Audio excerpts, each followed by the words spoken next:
Bienvenue sur la chaîne d'Africana ENS, association étudiante de l'école normale supérieure visant à promouvoir les cultures africaines et afrodiasporiques. Venez découvrir aujourd'hui un nouveau portrait de chercheur. Quel est le principe ? Une chercheuse, un chercheur présente ses travaux liés au continent africain et aux régions afrodiasporiques. Aujourd'hui, nous avons la chance de recevoir Anaïs Auger-Mathurin pour une interview au grand format. Bonne écoute. Bonjour. Bonjour. Est-ce que tu pourrais te présenter s'il te plaît ? Oui, alors je m'appelle Anaïs Auger-Mathurin, je suis originaire de Montréal et je suis présentement en année préparatoire à l'EHESS pour éventuellement débuter une thèse entre Paris et Montréal en septembre. Et voilà. Est-ce que tu pourrais nous parler de ta formation jusque-là ? Ouais. Alors j'ai fait ce qu'on appelle à Montréal le cégep en histoire et civilisation. J'ai fait ensuite une licence en histoire de l'art à l'Université de Montréal. Et voilà, ensuite, dans le but de me rapprocher physiquement de mon sujet d'études, je me suis envolée vers Paris et j'ai fait mon master à l'EHESS. Et maintenant, on est préparatoire et ensuite, on poursuivra pour la thèse. Est-ce que tu pourrais nous parler un peu de ton sujet de mémoire de Master 2 ? Ouais. Alors, c'était Master 1, Master 2. Et je me suis intéressée au circuit marchand en Afrique de l'Ouest. C'était vraiment essayer de comprendre comment les objets circulaient, leur trajectoire et finalement de voir comment Dakar c'est un construit comme cette nouvelle plaque tournante de l'art pas de l'art contemporain, de l'art classique africain, pardon. Alors, ce qu'on entend par art classique, c'est tout ce qui est de l'ordre de la statuaire, des masques, la statuaire de sculpture de bois. Et alors, j'ai eu l'occasion de faire une enquête de terrain qui m'a permis de discuter avec nombreux marchands, antiquaires, sculpteurs, collectionneurs aussi. J'étais là, vraiment là pour essayer de comprendre, bon, certes la circulation des objets, mais quelle était aussi la catégorisation des objets, qu'est-ce qui était considéré comme de la copie, qu'est-ce qui était considéré comme inauthentique, authentique, et ça voilà, j'ai trouvé rien dans les livres. Donc je me suis dit, ben il faut que je dois aller sur le terrain, comme on dit, entre grands guillemets. Et voilà, et ça a été une super belle expérience, très très riche. Et finalement, ça a été ça de monter finalement une cartographie des circuits que j'appelle formels et informels. Formels étant ceux voilà dont les communs des mortels connaissent. Quand on va à Dakar, on voit les marchés, on voit il y a qu'est-ce qu'on voit qui est de l'art en scène et il y a qu'est-ce qui est dans les coulisses, dans l'arrière-scène. Et c'est pour ça que je parlais beaucoup du marché comme une espèce de théâtre finalement. Et ces circuits informels, ce sont ceux voilà des coulisses. Et ça j'ai trouvé ça hyper intéressant. Et voilà, j'ai une piste de recherche très intéressante que je ne poursuivrai pas à la thèse, mais que je garde en tête et puis qui fera peut-être l'objet d'un article éventuellement. On verra bien. Très bien. Et donc, tu étais cette année en pré-thèse. Ouais, voilà. Et est-ce que tu pourrais nous parler de ton sujet de thèse donc, qui commence l'année prochaine ? Ouais. Alors, si pour le master, j'étais vraiment à la croisée de l'anthropologie de l'art et l'histoire de l'art. Là, pour la thèse, je retourne à l'histoire de l'art, pure histoire de l'art, entre guillemets.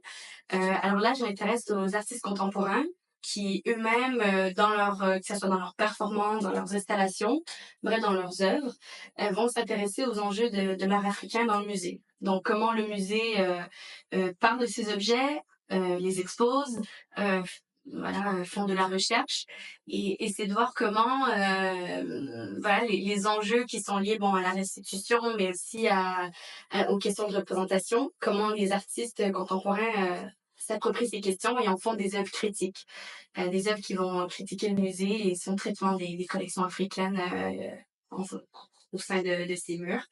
Et voilà, donc j'ai un corpus d'artistes provenant de l'Amérique du Nord, beaucoup de l'Afrique, sinon des artistes européens. Et c'est de voir qu'est-ce qu'ils ont à nous dire des musées. Et je veux aussi, j'ai l'impression que dans la recherche, les artistes ont peut-être pris, je sais pas, leurs voix se font peu entendre. Pourtant, s'ils ont pas des réponses, ils ont des questions extraordinaires. Et c'est pour ça que j'ai vraiment envie de les faire, de les mettre au centre de ma recherche et de partir de leurs œuvres pour réfléchir. Mmh. Et tu as choisi de faire une co-tutelle, entre, Paris et Montréal. Ouais. Pourquoi ce choix? Parce que j'ai l'impression d'être cette espèce de être. Je pense que bon, recommençons. Je pense que la première raison, c'est de créer des ponts entre Paris et Montréal. Après, c'est une question peut-être plus, et là, on pourrait peut-être revenir sur mon engagement entre guillemets, mais il y a certaines questions qui se posent différemment en France. Et différemment au Québec aussi. Mais j'avais à cœur d'avoir un pied de part et d'autre de l'Atlantique pour pouvoir faire des ponts intellectuels, aller rechercher aussi des écoles de pensée qui sont peut-être pas encore construites en France et vice-versa. Et c'est vraiment d'aller chercher la potentialité de chaque école de pensée, de manière de travailler aussi. Et voilà, c'est ouais. Et je pense que fondamentalement, même si ça fait 2-3 ans que je suis à Paris, j'ai jamais lâché Montréal. J'essaie d'y aller le plus souvent possible. Et c'est aussi là que j'ai été formée. Donc il y a des professeurs qui me tiennent beaucoup à cœur. Et voilà, j'y vais pouvoir Mmh. construire les ouais. Et comment en es-tu venue à t'intéresser à l'histoire de l'art? Comment ça a Alors, commencé? ouais, je crois que c'est probablement quand j'avais 10-11 ans, de mes premières fois en Italie où voilà, j'ai été complètement, en bon québécois on dit flabbergast, Mmh. par qu'est-ce que l'art pouvait me faire sentir en fait, comme à quel point ça pouvait être poignant. Et après, j'ai début des études supérieures au Québec qu'on appelle le cégep. Je suis allée en histoire et finalement de tous mes cours d'histoire et civilisation, ceux qui m'intéressaient le plus, ce sont ceux qui avaient trait à la culture. Donc et j'ai eu mon premier cours d'histoire de l'art et je pense que ça a été un, un cours décisif et j'ai jamais arrêté depuis ce moment. Ouais. Et je pense que finalement, ce que je vais faire à la thèse, c'est d'écouter les artistes et de voir qu'est-ce que leurs œuvres ont à nous dire. Ben, je pense que les artistes ont beaucoup et l'art a beaucoup à nous dire. C'est un espèce de reflet aussi de ce qui se passe aujourd'hui, du contemporain. Donc, voilà. Mmh. En parallèle de tes études, tu fais aussi de la curation. Est-ce que tu pourrais nous expliquer, ce qu'est la curation et comment on devient curatrice d'exposition? Alors, il y a un grand débat entre curation et commissariat. Bon, Oui. bref. Curation, je pense que voilà, il a dans le mot de l'étymologie, c'est le care, c'est prendre soin des artistes, prendre soin des œuvres, prendre soin des idées aussi. Et par prendre soin, c'est les présenter, c'est les vulgariser, c'est écrire, c'est les diffuser, les valoriser, les promouvoir. Donc comme expérience de commissaire, donc qu'est-ce qui est vraiment de faire des expositions, c'est-à-dire de construire un fil d'Ariane, d'avoir une idée, de trouver soit des artistes ou des œuvres qui viennent illustrer cette thématique. Voilà, j'ai quelques expériences ici et là, j'ai quelques expositions en cours aussi, voilà, qui verront probablement le jour soit cette année ou l'année prochaine. Et voilà. Sinon, j'écris également, je fais ça pour des galeries. Euh, Quelques expériences dans le marché de l'art aussi. J'ai l'occasion, pardon, de travailler en galerie d'art. Et voilà, sinon, je travaille aussi pour une artiste. Je m'occupe de ses archives. Donc ça, c'est un super projet. Et c'est encore là très poignant parce que c'est une artiste qui est relativement âgée et qui a commencé sa carrière d'artiste dans les années 60-70. Et voilà, c'est une tonne de négatifs, une tonne de diapositives à numériser Mmh. et à rendre public sur une plateforme qui verra elle aussi le jour dans 2 ans, si tout va Mmh. bien. Alors, Pour faire un lien avec ce que tu disais tout à l'heure, que penses-tu de la question de l'engagement dans la recherche? Ouais. Euh, Personnellement, j'ai l'impression que ça a toujours été, non, pas toujours été, parce que c'est pas vrai, non, depuis au moins la licence. Personnellement, mon engagement passe par mes sujets que je vais traiter, que ce soit un petit travail à rendre, un travail dirigé. Si c'est sur un artiste, ben voilà, ça va être un artiste dont on a jamais entendu parler, ou soit d'un artiste qui va traiter des questions soit raciales, postcoloniales, décoloniales. Donc, personnellement, mon engagement passe par les sujets que je choisis et par mon point de vue aussi. Et par les auteurs que je vais citer aussi. Et ça, justement, je pense que c'est dans les prochaines questions.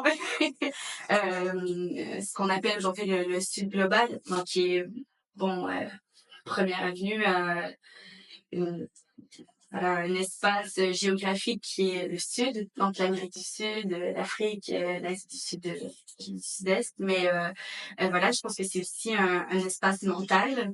Voilà, c'est un engagement dans qui on cite, quelles sont les références, les idées, elles viennent d'où. Et voilà, je pense que mon engagement passe assez. Du moins dans le monde académique. C'est le cas. Ouais. Et donc effectivement, tu as évoqué sur ton site internet que tu étais passionnée par le Sud global, Ouais. et donc oui, tu disais que Ouais. c'est ta façon de t'engager. Ouais, et c'est une passion, si je peux dire, mon le fruit est un peu de autodidacte parce que c'est pas à l'Université de Montréal, c'est peut-être un peu à l'EHESS, mais encore là, c'est assez, il faut choisir les bons séminaires, mais dans le sens où tous les auteurs, les voix, les pensées qui émanent du Sud global, ben, j'ai l'impression de de m'y former moi-même de manière autodidacte. C'est pas à l'école que j'ai que j'ai appris et puis tout le mouvement décolonial qui émane voilà de l'Amérique du Sud voilà j'ai aucun séminaire qui m'a préparé qui m'a non voilà c'est pas moi-même et vu l'importance de je crois aussi pour ceux qui ont l'opportunité de se former peut-être à l'extérieur de l'Occident parce que voilà, c'est sous les cadres de Tu me pensée. disais qu'il y a peu de temps, tu étais allée à la Biennale de Venise. Oui. Pour ceux qui connaissent pas, est-ce que tu pourrais nous expliquer un peu ce que c'est, ce qui s'y passe? Alors, la Biennale, spécifiquement de Venise, c'est la reine des reines des biennales. C'est la plus vieille, une des plus grandes. Et en fait, c'est tous les 2 ans. Plusieurs pays vont avoir des artistes qui vont les représenter. Vous avez le jardin et l'arsenal et plusieurs autres endroits satellites dans Venise. Et voilà, des pavillons pour les grands pays, donc la France, la Grande-Bretagne, la Russie, voilà, tout le monde a son pavillon. Et dans l'Arsenal, vous avez une exposition qui est un peu plus internationale et vous avez souvent des artistes qui n'ont jamais été présentés à la Biennale auparavant. Donc si vous avez l'occasion d'aller à Venise, préparez-vous, mettez les bonnes chaussures et vraiment il faut absolument. Surtout si que vous soyez néophyte ou voilà grands avertis de l'art contemporain, il faut absolument. C'est un rendez-vous, absolument. Ouais. Mm. Et est-ce que tu aurais des artistes, j'entends des peintres, des sculpteurs, des performeurs à nous conseiller qui t'inspirent énormément? C'est une bonne question, mais c'est aussi une question de piège. Euh, J'ai envie de nommer des artistes qui touchent les questions que j'aborde pour la thèse, qui sont celles de la question de la restitution, la critique du white cube muséal, voilà, de comment les collections africaines, elles sont traitées en Occident. J'ai envie de nommer Zora Snake, qui est un performeur extraordinaire, qui justement est en tournée dans toute l'Europe, et son œuvre, l'opéra du villageois, est extraordinaire. Morija aussi, qui est un artiste à Montréal. Je pense que ce qui est critique institutionnelle, James Luna, j'aime beaucoup. Wilson aussi. Et ouais, voilà. Il y en a plein d'autres, hein, bien sûr. Mais c'est vrai que la vie, comme ça, c'est là qu'on oublie tous les noms. Oui, non, mais toujours. Toujours. Voilà. Mais oui. Et pour la suite, de ta carrière, que tu la vois dans l'académique ou pas, est-ce que Ouais. tu envisages de rester en France ou rester au Canada ou d'aller, dans d'autres C'est une régions? bonne question. Je pense que la première chose qu'on m'a dit par rapport au monde académique en France, c'est qu'il y a pas de poste. Ouais. C'est la première chose qu'on m'a dit. C'est bon, d'accord. Non, je me verrai en France, dans les prochaines années. Mais je crois qu'il y a des choses, très bien qui se font aux États-Unis, donc j'aimerais bien pouvoir que ce soit dans le cadre d'un postdoc ou, je sais pas, que ce soit un poste, de recherche, ouais, aux États-Unis, ça me plairait beaucoup. À Montréal, peut-être, à voir. Hem, je sais que les questions par rapport au patrimoine africain sont un peu moins présentes, ne serait-ce parce que, ce qui, prime et ce qui reste une urgence encore, au Canada, c'est la question autochtone. Et donc voilà, et ça, je les connais un peu moins. Mais je me verrais effectivement, bien sûr, travailler ici à Montréal. Mais je pense que plus j'aurai l'occasion de bouger et de rencontrer et de voir qu'est-ce qui se tisse ici et là, voilà, je sauterai sur l'occasion et vraiment, je me laisse emporter par le vent. Vraiment. Ouais. Ouais. Et qu'est-ce que tu dirais à ceux qui ont peur de se lancer dans la recherche? Mmh. Qui ont peur, que leur, entourage ne comprenne pas leur choix? Mmh. Qu'est-ce que tu pourrais leur dire? Oh, c'est une bonne question. C'est une très bonne question. Hem, je pense que c'est une question de la peur, elle vient d'où? Mmh. Si c'est une peur parce que, je sais pas trop quoi faire et je vais poursuivre l'école, non. Là, je pense que justement, c'est aussi oser sortir du monde académique Mmh. parce que, comment dire? C'est un monde assez spécial et même là, je dis souvent que c'est un jeu d'échecs. Il y a un jeu il y a un jeu d'échecs dans le monde académique et je connais pas les règles, mais on me Mmh. demande de jouer. Euh, et je pense que si on a des doutes pour la recherche, vaut mieux peut-être arrêter. C'est peut-être le pire, c'est peut-être pas le conseil qu'on s'attendait de ma part, mais d'arrêter et d'y revenir. Mmh. Parce que surtout, j'ai l'impression que quand on arrive à un point où c'est plus l'école, c'est un travail. Et est-ce que c'est vraiment une voie professionnelle? Est-ce que tu te vois plus tard? Voilà, si la réponse est non, je sais pas. Je sais pas si ça vaut la peine. Mais pour quelqu'un qui sait que c'est ce qu'il veut faire, et que voilà, la famille ne comprend pas, je pense qu'il faut y aller quand même. Il faut y aller et croire en soi. C'est pas facile, mais d'entretenir le plaisir. Je pense que ce serait un des premiers conseils. L'instinct aussi.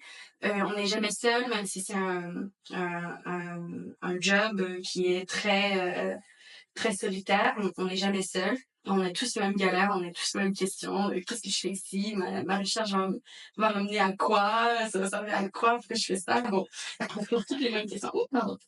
Et voilà. Mais vraiment, c'est un job. C'est un job. À un moment donné, c'est plus de l'école. Mmh. Et si c'est par peur d'arriver dans le monde du travail, de continuer à l'école, je pense qu'il faut se poser des questions. Et est-ce que tu as vécu le syndrome de Oui. l'imposteur? Voilà. Même là, devant la caméra, Et est-ce que tu penses qu'il y a des solutions pour, limiter, voire, oblitérer ce syndrome de l'imposteur? j'ai aucune idée. Faudra demander dans 5 ans, quand j'aurai terminé.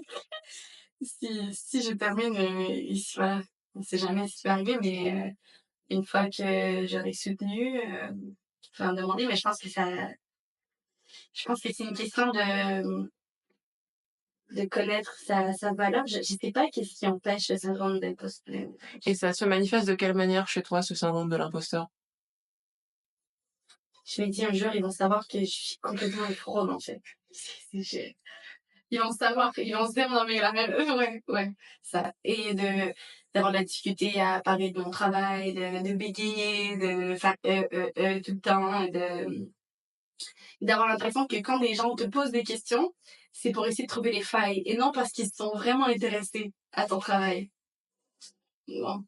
Et est-ce que le fait de savoir que le syndrome de l'imposteur est quelque chose d'assez répandu, est-ce que ça te rassure? Oui. Oui. Oui, quand même, ouais, ouais, ouais. Oui. Oui, oui, ça m'assure. Et même quand je parle avec les doctorantes qui sont en 6e année, 5e année de thèse, elles sont encore, moi je les vois tellement. Je me dis: «Oh waouh, vous êtes extraordinaires» et puis elles ont encore le syndrome, je me dis: «OK, c'est bon, c'est répandu» et je pense que justement c'est normal parce que du moment qu'on a le syndrome, on porte l'œil critique sur soi-même et sur son travail et c'est comme ça qu'on va plus loin, on amène les réflexions plus loin mais ouais, voilà, je fais ouais. Et est-ce que, à un moment dans tes mémoires, tu as eu, un moment où dans tes textes, tu parlais de ton point de vue? Un moment un peu réflexif où tu Oui, disais: «Voilà, je ouais, suis telle personne, je pars de tel 100%, point, je suis 100%. dans telle tradition, Ah oui, oui, historique». oui, oui. J'ai commencé dès la licence, à faire, ce point un peu réflexif dans mes travaux et dans mon mémoire de master, c'était, primordial. Je pense que je dois avoir, si c'est pas une feuille ou 2 voilà, que j'explique, d'où je parle, qui je suis et c'était d'autant plus important pour moi parce que là, il y avait cette question de faire un travail d'anthropologie, donc d'aller sur le terrain et qu'est-ce que c'est que d'être, métisse, très pâle, à Dakar, femme non mariée? Qu'est-ce que ça signifie de faire des entretiens, de ramener toutes ces données orales à Paris et d'écrire un mémoire qui va être soutenu devant 2 personnes et pour avoir un diplôme. Donc ça, c'est très, très important pour moi de faire ces questions d'avoir cette réflexivité. Euh, voilà, et pour la thèse, ce sera la même chose. C'est important de savoir d'où on parle et à qui on parle. Voilà. Voilà. Même si tu ne travailles plus sur l'anthropologie, pour ta thèse, quand en tout cas c'était un thème, dans ton mémoire, comment tu te plaçais précisément face à cette matière qui a une histoire un peu, comment dire? Un peu controversée. Mhm.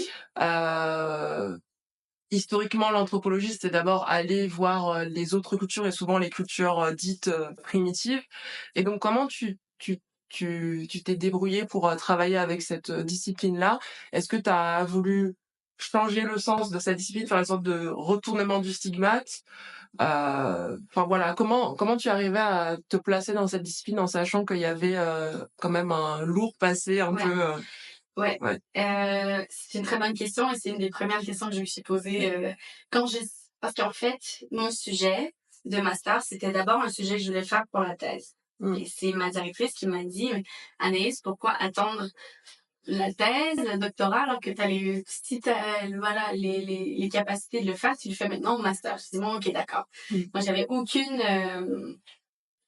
formation en anthropologie, conduire des entretiens et tout, j'ai aucune idée et j'ai eu et j'ai toujours et j'ai eu pendant tout mon enquête, sentiment d'illégitimité, parce que justement tout ce passé très lourd de la discipline anthropologique, ethnologique et au point où j'ai pas failli abandonner, mais j'ai dû ouvrir un document Word et parler de mon illégitimité, de tous les problèmes que me causait cette discipline, de me dire: «OK, là, je vais prendre un billet d'avion, je vais partir là-bas, je vais discuter avec des gens, je vais à la limite, je vais les déranger avec toutes mes questions, avec mes conceptions aussi, justement parce que j'ai été formée, voilà, en Amérique du Nord, en Occident, en histoire de l'art, très classique.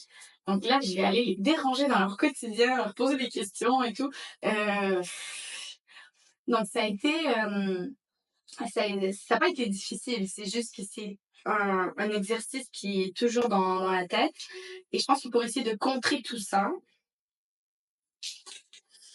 comment j'ai fait pour contrer mais je pense que de laisser la parole vraiment aux interlocuteurs et d'en faire leur discours vraiment la matière première avec laquelle j'ai travaillé. Ah oui, ça a été une première solution, on peut dire. 2e, je n'ai absolument je suis partie la tête vide, à Dakar, dans le sens où j'ai essayé de moins lire possible, de pas trop me mouler dans une discipline d'anthropologie et tout, parce que justement, je voulais pas déjà avoir mes idées préconçues ou d'avoir trop lu, parce qu'il y a trop avoir trop lu, être trop informé, c'est non plus tu perds la curiosité et tu t'arrives déjà avec des, je sais pas, une espèce de visière devant tes yeux. Mais je dirais qu'au point que cette partie de faire une enquête de terrain et de revenir à Paris avec ces données, ça m'a, et aussi d'être sur le terrain, de pas, parce que je suis pas ni Peul, ni Diola, ni Wolof, c'est une épaisseur culturelle que j'ai pas accès. Et je sais que bien que les interlocuteurs maîtrisent très bien le français, je sais que, ou du moins j'avais l'impression, du fait qu'ils répondent à mes questions aussi dans une langue qui n'est pas nécessairement maternelle. C'est, voilà, c'est des idées qui se construisent différemment, c'est une manière de s'exprimer qui est, voilà, les idées s'enchaînent peut-être moins bien, je sais pas. Comme si cette entrevue, je pourrais la faire, je sais pas, en espagnol, mais ça pourrait pas être aussi fluide, ça se fait pas. Bon, c'est ces questions pour moi qui étaient importantes. Et voilà, je perds complètement le fil quand je parle, mais Non, non, c'est très bien. Et est-ce que ouais. tu aurais des derniers mots, des choses qui te semblent impérieuses à rajouter pour clôturer cette interview? Mhm. Euh, je pense que tout ce qui est de l'ordre de se comparer aux autres, il y a une certaine compétition aussi, j'ai l'impression, du moins, je sens que voilà, c'est complètement archaïque et je trouve que euh, voilà, entretenir une forme de compétition, ça sert absolument à rien. Suivre l'instinct, le plaisir, tes amis. Ouais, je pense que ça sera ça, mes derniers mots de la fin. C'est super. Merci beaucoup. Merci à toi, Pierre. Merci pour votre écoute. N'hésitez pas à nous suivre sur tous nos réseaux listés dans la description. À bientôt!